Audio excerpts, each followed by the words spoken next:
So Isaac, thank you so much for allowing me to interview you. How long do you think the fight will last, and what round? Honestly, it depends on when I get into the ring with him.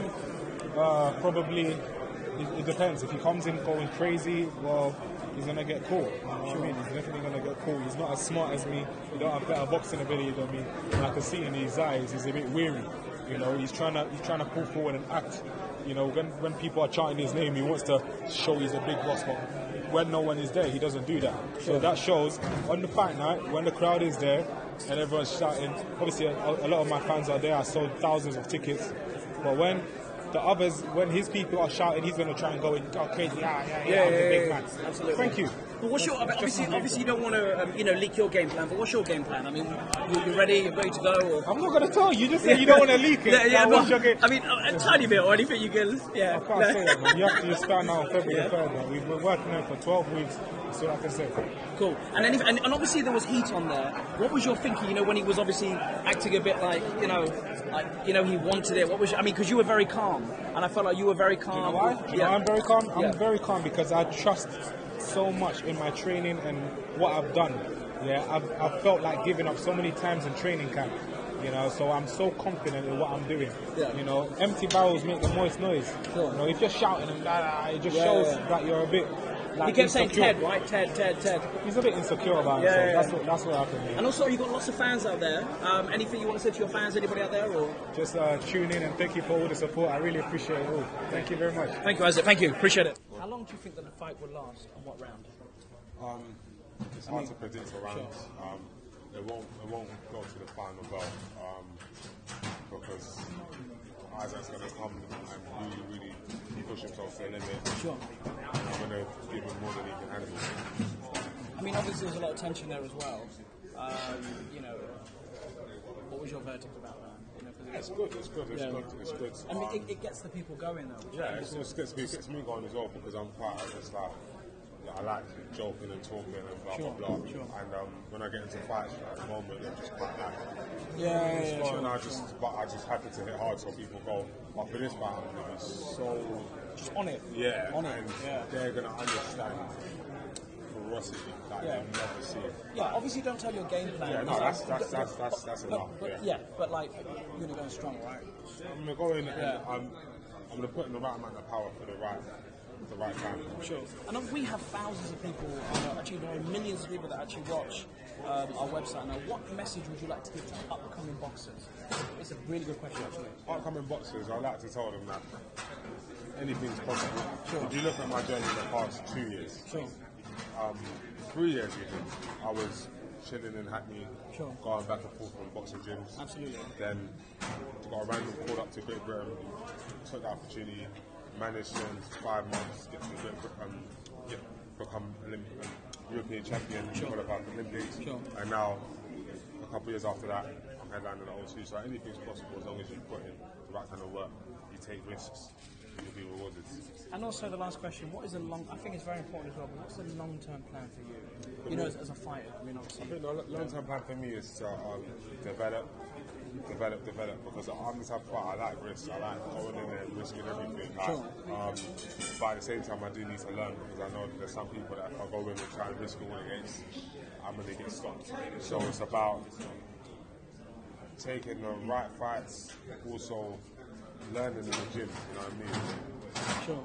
And also the last question as well, but you know, like I think it's kind of what the second question I was asking you, but you know, trash talk. Sometimes people think it's all about, Conor McGregor and Mayweather. It's all about Conor really having that big personality.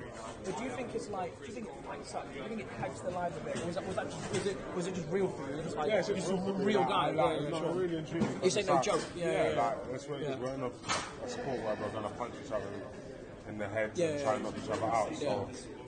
And it's just like this whole build up has just been talk. And the reality is we get to fight each other. Sure. Other than it's making me smile. That part makes me happy. You know what I'm saying? But, I can see that. But in terms of the talking, it's like someone sitting across the table just talking rubbish and I can't hit them. Sure. So it's just it's tension. Absolutely. But then as soon as it's like, yo, he's across the ring in 30 seconds, you get to punch him in the face. Sure.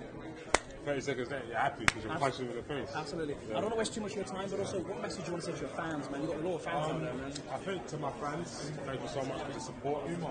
It's a blessing. It's a blessing because from before I turned professional to now, to see the amount of support that I'm getting, it boosts me in training because in training, I'm by myself working hard. Sure. So to come out and get love and support makes this training that I'm doing feel so much better.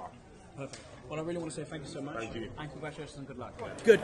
Johnny, obviously you're here at the press conference. What did you feel? What was your verdict? I like this. I like the fact that these boys are putting the spotlight on the cruiserweight division. Cruiserweight division's never been one of those glamorous divisions. It only gets glamorous when you've got competition. Sure. And at domestic level, the competition's there. At world level, the Eastern Europeans have got, they've probably got the monopoly of it in the top 5. But these guys here, it's very good. You've got a banger, puncher. Someone's got an amateur pedigree like Lawrence Okolie. You've got somebody that's had to do it. Hasn't got that background. Hasn't got that push like Isaac Chamberlain. Sure. So there's a bit of bitterness there, a bit of jealousy there, and so it's a good rivalry. Did you think it was quite? I mean, my verdict was quite not childish, but it was a bit like he really wanted it. He wanted it, but Isaac was very very quiet. It was just do it. But Lawrence is the one he's the one that's more comfortable around the media. Sure. He's the one that's more media savvy. He's the one that's probably had more media training. Of course. So therefore, he knows what he's got to do, what buttons he's got to try and press. Absolutely. The best thing for Isaac to do is to try and just stay calm. Absolutely. Just shut his mouth and just say, "Right, that's what I'm doing," and get out of it. Yeah, and also with you, because obviously, legend. I mean, what do you? Because I used to watch you. Me and my dad used to watch you when we were kids. Show me age. Yeah, no. But anything? What's going on with you, with your life? I'd love to know. You know what? Boxing's great at the moment. Yeah. Boxing here in the UK, all the fighters from all over the world. Every time I see them, whenever we go anywhere, they say, "I want to come to the UK for the boxing." Sure. Best job in the world. I don't even class it as a job. I'm thinking, you'll pay me for this. So to me, it's everything, and I'm involved in a sport that I still love. It's nice to see these young guys coming through. Sure. And of course, in my head, I'm thinking, well, how would I have dealt with these boys at my age? These boys You would have rocked them. These boys are completely confident. They're not even got a British title. Sure. These boys are completely confident in their age. Good on them. Sure. Good for our sport. Good for Absolutely. Everyone. Good for taking the fight. And what's your verdict about Anthony Joshua, heavyweight champion of the world? Anthony Joshua, I think he'll clean up. Very professional. Does what he has to do. Nowhere near the finish. And he's humble. Nowhere near the finish article, but still top of the tree. Respect to the match. And also, I want to ask you, because obviously a man, world champion. Like, what was your diversity is really kicking in now? Remember you had Barack. This is because I'm very proud to be Asian, but also come from a multicultural background. Now you've got Barack Obama, the president. You had Sadiq Khan, the Asian mayor. You've got people like yourself, really heavyweight champions of the world.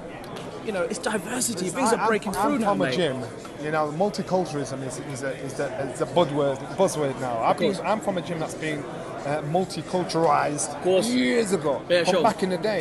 So those barriers were broken down a long time. So now some people are saying, "Oh, this is great. This is to me. This is the norm.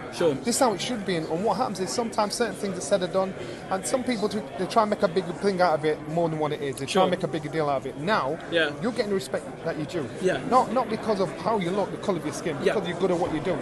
That's what I want. That's what Barack Obama's got. Absolutely. It's not about the colour of our skin, and to me, that's what's most important. Even you've got women in the boxing. It's not about them being women. It's about them being good. So now this is how it should be. I'm second generation black in this country. Absolutely. And so now the youngsters like you coming through, you think, I'm entitled to my position. Of course. This is what I've done. Yeah, but it was harder for you years ago. Yeah, it was harder for you guys. What I'm saying is, but each year each time the next generation's gone easier. So now on your education, your intelligence, your career, that's what you're getting credit for, and to me that's what's most important. And now young guys are getting aspirations to think, I don't want to be a sportsman. Absolutely. I want to be a CEO. I want to be a cameraman. I want to be X, Y, Z. Using that. Do you think as well? I mean, this is a very good question, but do you think that it's easier to become famous now than it was years ago? No. You can get internet famous.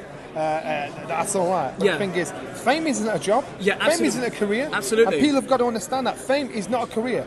And fame is like being in an open prison. You can't walk down the street and have a bad day because everybody said, "I know that guy." Absolutely. But he looks rough. Yeah. It's about education. So now it's about education. People want to educate themselves. They want to get behind the camera. They want to see how industries work. And that's why you've got companies like Sky are pushing this thing. To get the kids from ground level, from school level, to say, look, there's so much over to you. Sure. And you've got to get organisations like this guy to say, right, youngsters, you don't just have to do sport, do many other things. You look at Anthony Joshua. Anthony Joshua says, I don't want to be just a world champion.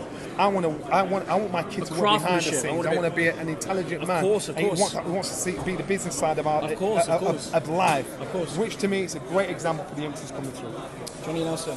Hi, this is Kieran Wright here for the London Post and the New York Press today. I'm actually at the British beef here between Okolie and Chamberlain. I'm very excited to be here. We're going to interview some great people, and guess what? We're going to have an exclusive interview with Anthony Joshua. This is Kieran Wright here for the London Post at the press conference 2018, which the fight is going to happen on Saturday.